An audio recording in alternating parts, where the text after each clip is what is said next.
நெட்ஃப்ளிக்ஸில் ரொம்ப பயங்கரமான பேய் கதைனா அது இதுவாக தான் இருக்கும்.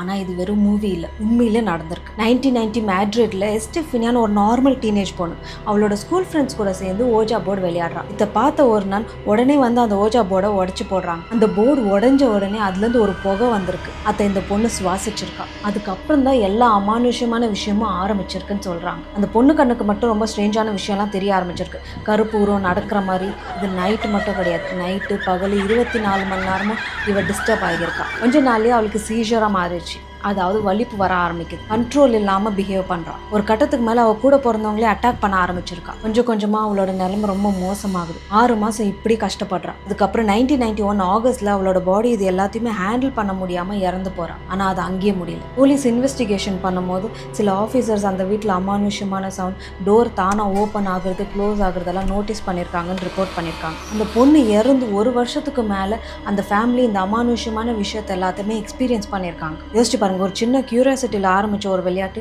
எப்படி போய் முடிஞ்சிருக்கு. டெய்லி இந்த மாதிரி மிஸ்டீரியஸ் கிரைம் ஹாரர் ஸ்டோரிஸ் தெரிஞ்சுக்க கண்டிப்பாக சப்ஸ்கிரைப் பண்ணிடுங்க. வெல்கம் டு கவிதை அன்சால்வ்ட்.